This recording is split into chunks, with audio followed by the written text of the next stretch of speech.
One of the worst movies ever made. It was a great line. Some movies are released, others escape. Harry Nilsson. If you haven't heard of him, you've almost certainly heard his work. You'll have heard Everybody's talking at me. Or Two can be as bad as one. Donkey? Yes, it seems like I have to introduce all classic rock artists through Shrek now.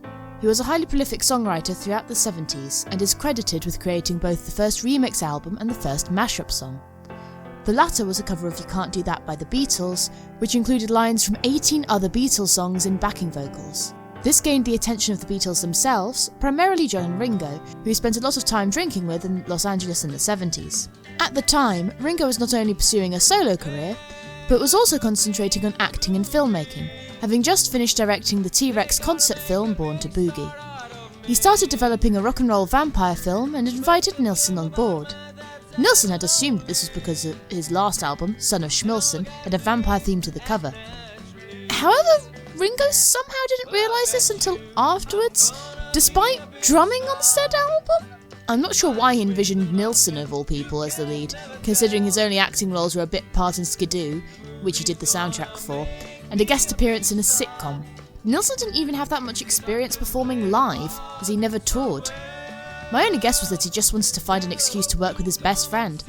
However, Nilsson's casting was far from the strangest choice this film made, as the script is a total disaster. Hello and welcome to Enchanted Essays. I post new reviews and video essays every Friday, so feel free to subscribe if you like that sort of thing.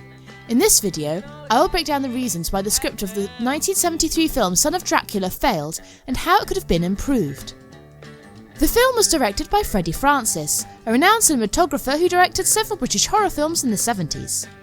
It was written by Jennifer Jane, an actress whose only other writing credit is a horror anthology movie Francis directed. Although due to Son of Dracula's 2-year delay, I can't tell if this was made before or after this film. However, it's very hard to tell how responsible either of them are for the end result, especially when the stars and the producer are A, very powerful, and B, alcoholics. The main problem with the film is the lack of conflict. This would have been fine if the film was a bit more aesthetically outlandish, especially if they went in a more comedic direction and was much sillier. It feels like maybe they were trying to go for deadpan, but the surrounding situation needs to be crazier for that to work.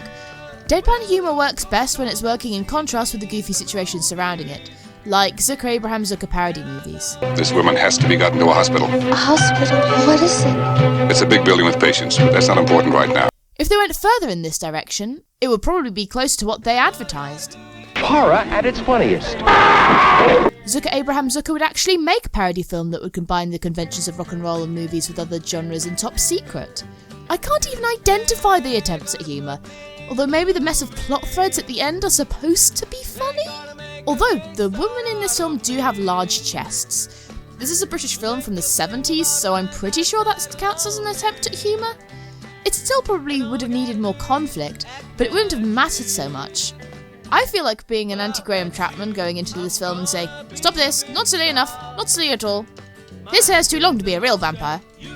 Ringo actually approached Graham Chapman and Douglas Adams to make a more comedic Python-esque dub of the film, which was recorded but never used. I'm fascinated and eager to know if this still exists, because, no matter how bad it may be, it can't be any worse than the final product. Come on Twitter, you gave us a Snyder Cut. Can you give us the hashtag Python cut of Son of Dracula? A great example of a comedy horror film is Killer Clowns from Outer Space. Its ludicrous aliens and their ridiculous kills are played straight, sometimes even having moments of genuine suspense that are broken by the pure silliness of the villains. This juxtaposition highlights the comedy and makes it more enjoyable. Son of Dracula is so bland that it has nothing funny and nothing suspenseful for it to juxtapose against. The other way of fixing this film would have been to take a more serious approach to fixing the script, which I will do here. It would still have more comedic elements than the final product, but it would have been less silly than a full-blown Airplane-style parody or a zany horror comedy. Obviously, the premise of a vampire who is more interested in rock and roll sounds like a great source of conflict for a story. In fact, if you're a British millennial, you already know that the premise of Dracula's son not wanting to follow in his father's footsteps is already the premise of a great show. Falling in love with a human girl is also a great source of conflict. However, the film never works out how to actually use this conflict. In fact, the film feels almost devoid of it. The villain wants to kill Dracula and we don't find out why until the very end. It doesn't seem like a big plot twist or anything, they just failed to establish it earlier. This is one of the main contributors to the bland characterisation. Whilst these characters can still be basic, the lack of conflict makes their motivations seem unimportant as a result, if they even have motivation at all. So, let's dive into the so-called plot of this movie. The film opens with Dracula's murder. This is shot from the perspective of the person killing him, keeping him anonymous, which is all done rather well. In the aftermath, Merlin discovers that Dracula's human wife is pregnant and says that when the child turns 100 he will become king. We then see the 100-year-old son, Count Down, smuggled in a hearse through the Channel Tunnel over the opening credits. Yes, I know the Channel Tunnel wasn't built yet, but apparently the British government had already signed off on building it, but it was called off a few years later. It was basically going to be like that shuttle tunnel Elon Musk was going to build before he built an underground traffic jam. Anyway, that's followed up by a scene of Count Down killing a young couple making out at a petrol station, putting their T-Rex record back on as he tucks in. So far so good. We've had an effective setup and a main character introduction, which has managed to be relatively entertaining. It's all downhill from here. We see Baron Frankenstein meeting Merlin, played by Ringo Starr, who explains that he is studying the stars to work out the right time for his coronation via astrology, which will take place at a museum of the occult. Baron Frankenstein gives some vaguely villainous vibes, but we don't really get much of a hint about his character or anything like that. Down then arrives at Merlin's house. Merlin mentions his musical studies.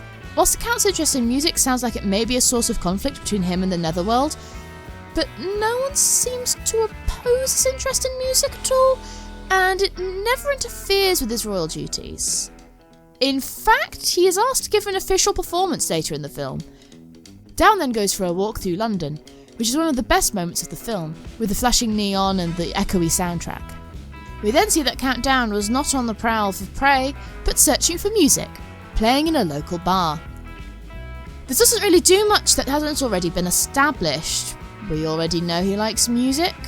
If this was something he was forbidden from doing in some way, then it would have at least revealed something about his character, the world around him, and, most importantly, be an interesting source of conflict. On his way back home, he stalks a widow who is attacked at a tomb by a werewolf. Down saves her, injuring the werewolf, and the widow lets Down drink her blood. None of this tells us anything until we see the werewolf being comforted by a mysterious man in a wheelchair. Down then arrives at the Occult Museum, where the waxworks are the real creatures of the Netherworld in cages. We see the man in the wheelchair again as he goes up to his apartment in the roof. His chauffeur, Brian, is eager for Down to rest and tells him that Merlin has entrusted the administration of the museum to a Dr. Van Helsing. Merlin and the Baron have a chat, establishing Frankenstein's scientific abilities, whilst Merlin looks at the stars, saying that something unexpected is predicted to happen, presumably because he was born a vampire rather than converted. Ah, finally, some hints at conflict. Then we see Down having a nightmare with flashbacks of his elderly butler protecting him as a child, his father's death, and a mysterious vision of a beautiful woman. When he tries to bite her, it is revealed she is wearing a crucifix which burns his hand. When he wakes up, it is daytime and the mark of the cross is still on his palm. Spooky! He then tells Brian that he is awake during the day and is having feelings. He also talks about walking in the human world at night not affecting him, which is presumably about being around humans without drinking their blood, but we are given no indication that Brian isn't human. Brian reveals that these doubts and feelings have been happening only occasionally, and tries to convince the Count to ignore those feelings. But Down insists that he asks Merlin for help. This is the first real indication, apart from him telling his master that he should get some rest, of the kind of relationship the vampire and the valet have with one another. Brian is also the name of Dracula's old butler, who's given the job of raising Count Down in the opening. So presumably this is his grandson or something? Meaning that he has not only served the Count all his life, but he's been raised to serve him and prepare him for this moment. He even says this later. Lived my whole life to see you crowned king. Tomorrow night, in this very room, our life's work will be rewarded. This means that he must presumably feel torn between his sense of duty and doing what's best for the county as serving. It's the only relationship between characters that's actually interesting in this movie. At least in theory. Down admits to Merlin that despite his responsibilities, he'd give anything to be mortal. Why, you ask? The wizard attributes these feelings to his mother's human instincts. So he just wants to. There's no other motivation that might ground his character, such as not liking killing or wanting to spend more time amongst human culture, which is of course full of music, or that eternal life is just making him depressed. He wants to just because? Merlin tells him he can choose whether to be crowned or become human with an operation Baron Frankenstein can do. He visits Baron Frankenstein, who is revealed to the audience to be the unseen killer of Dracula in the opening, who insists that he can make him human and immortal. After the Count leaves, he reveals to his servant Eagle that he plans on sabotaging the operation to kill Down, which is seen by Merlin in a magic mirror. On the way back to his room after seeing the coronation chamber, Down meets Van Helsing's assistant Amber, played by Susanna Lee, who turns out to be the girl from his nightmare. Nilsson is instantly enchanted by her, presumably, and asks her to come round for dinner. If your attraction is just going to be this shallow, why not take a full-on monkey's route? He's in love. Yeah, for the very first time today. Count Down and Amber talk. Despite Harry Nilsson cosplaying as Peter Cook from Bedazzled, Amber has not twigged that Down is a vampire, believing him simply to be a fellow expert in the occult. Harry says, I like music. That's all. And yeah, that's pretty much all we know about him. Again, I'm all for a film with basic characters, but you have to make the rest of the film entertaining in other ways. So, Down performs for a bit and then returns to his room and is about to get it on with Amber before seeing the tan lines of a cross on her chest, leading him to fly away in the best shot of this movie.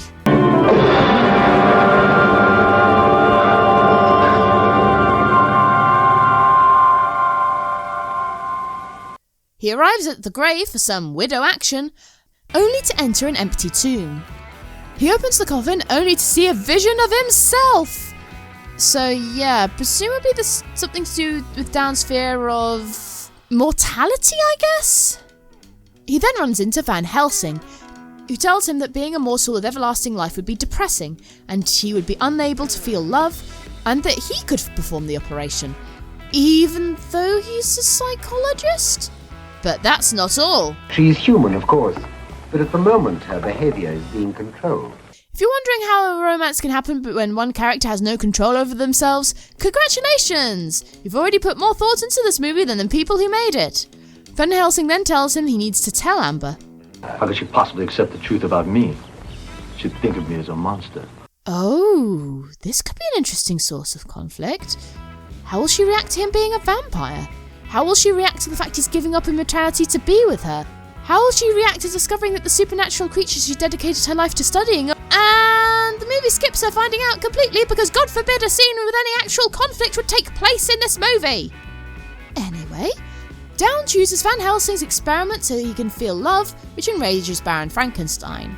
So, despite not being the one to perform the operation and the equipment is no longer necessary for the sabotage, he breaks into hospital and steals it anyway? Why? And Van Helsing is outside with a car phone, doing a stakeout and gets some bikes to tail their getaway car? Why? None of this furthers the plot, and none of it is entertaining. The Baron lets slip about the operation in front of Brian, who is still completely in the dark, whilst fishing for info. Whilst the Baron rushes off to complain to the Netherworld Council, Brian asks Merlin about the op, which begs the question, how is the audience supposed to feel about the Netherworld? Is Merlin part of the Netherworld? Is Van Helsing part of the Netherworld? Is Brian part of the Netherworld? Is Shakira part of the Netherworld? No, not that one, Michael Caine's wife. The only other monsters we see are working for the Baron or attacking Down for no apparent reason. Is Down's half-human heritage the only reason he's the only good character out of the lot of them? The film has finally remembered that it needs to have some conflict, so the Baron sends some monsters after Amber whilst Down is in the first stage of the operation, and then asks Van Helsing if the girl is an essential component of the operation. We didn't even know she was needed for the operation until this point. This really needs to be established before the attack. It just feels like a rushed explanation to excuse something actually happening in this movie. Merlin sends his cat lady to wake Brian up, and he saves Amber, making it the only thing in this film that even remotely resembles character development. But it's pretty much entirely wasted by being glossed over. This bare semblance of competent writing is brushed over so quickly it makes me wonder if it was done by accident. The operation is some sort of blood transfusion they have to be naked for. It goes well. When the Count goes to the people of the Netherworld and tells them he will not be coronated and is now human, they start to attack. Brian then pulls a string and a cross of lights appears in the ceiling that kills them all. Okay, weird architectural feature? So, was that everyone in the Netherworld? Do they no longer need a king? Is that how they were solving this conflict? I wasn't expecting the heroes of this movie to commit mass murder to give us a happy ending. The main issue with the climax is that it's just a bunch of random payoffs that have never been set up, some of which are completely pointless. Van Helsing gives Amber her free will back, which completely wipes her memory. It's then revealed that Van Helsing was Merlin all along. And Merlin traps the Count in that rememberable thing from Harry Potter before hitting it on a pool table and firing him into space. Why? The film ends with Merlin telling Count Down that he thinks Amber will remember him. Then why manipulate her into falling in love with him in the first place? What's the point? And then the film finally ends, leaving us... Oh, please, God, no. Please tell me this is over. Thank Christ. I'm sorry it took so long to discuss the plot, but it's hard to generalise because nothing in this plot is deemed more important than another, and it is so damn hard to follow. I don't know why I'm wasting my time with this bloody film anymore, but here we go. If I had to change the film, I'd start with making music forbidden in the Netherworld. Down's human heritage is part of what makes him love it. Baron wants to become king not only because of his hunger for power, but because he believes this human element is a threat to the Netherworld. Merlin would be there, but Van Helsing wouldn't be, and all the stargazing stuff wouldn't be there, meaning that Merlin would take Van Helsing's role in the plot. The kingdom would have been managed by both Merlin and Baron Frankenstein, whilst they waited for the heir apparent to come of age. I'd make Amber the girl Down meets in the bar. She could be a fellow musician, whose passion for music makes her appealing to this protagonist in particular. A sort of music pixie dream girl, if you will. Maybe you could still make her an assistant at the museum or someone with an interest in the occult, and she should definitely still have that same sense of maturity, but her main interest would still be music. It's what makes her most attractive to him, and vice versa. Brian would then have to hunt Count down and drag him back, not only continuing to establish Brian's protectiveness, but establish something of a rebellious streak in Down himself. The romance would come between Down and his romance with Brian, as Brian feels torn between his duty to his friend and his duty to the Netherworld. His distaste towards Amber and the rest of the human world would be made clearer, meaning that when Brian comes to his rescue at the end of the film, it's the resolution of his character arc rather than a Brian ex machina. It could also be a source of comedy as he tries and fails to keep his composure and keep his thoughts to himself while serving them. It would be meeting Amber alone that is the catalyst for Down to long to be human and pursue a career in music with her. The Baron would still plan to sabotage the operation, but all of this immortalisation malarkey and the hospital robbery would be omitted. That stuff with Amber's memory and Merlin controlling her would be omitted, as it is entirely pointless. As Down and Amber walk off into the sunrise, Merlin would tell Brian that now he should be king, as he is the one with the most devotion when it comes to serving the Netherworld and its citizens. My opinion has soured even more on this film whilst writing this analysis. I think it is by far not only the worst film I have ever reviewed, but the worst film I have ever seen. And I've seen Twisted Pair. Who am I? What am I? I mean, it's probably worse, but it's more enjoyable. It isn't even close to being enjoyably bad. In spite of all this, the film still has its fans, mainly Harry Nilsson fans. If you are able to enjoy this film regardless, great. Just because I don't like something, it doesn't mean you can't. I'm not going to pretend I didn't enjoy the soundtrack, although I didn't get really excited when I saw Keith Moon, which was a complete surprise to me. But I'll be honest, I actually considered giving up on this video entirely because rewatching it and writing down the plot was almost painful.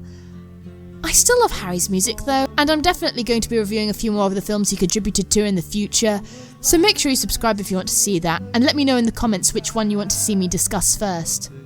If you want to know more about Harry Nilsson and watch something actually watchable about him, there's a fantastic documentary called Who is Harry Nilsson and Why is Everybody Talking About Him that's been officially published to YouTube. I've linked to it in the description. It actually does feature the best quality clips I've seen of this film. Apparently Ringo wasn't interviewed in this documentary because he finds talking about Harry too difficult, but presumably Ringo allowed them to use the original reel or something, as it's obviously not from that VHS rip. I'm also dying to know how much more of the unfinished Ringo and Harry special exists. If you feel like buying me a coffee in rewards for my suffering, you can tip me on Ko-fi. You can also follow me on Instagram and Twitter. If you want to watch me discuss some more spooky rock and roll, you can watch my video essay on Alice Cooper and Neil Gaiman's The Last Temptation, a video game in himself called Terrific, here. See you soon!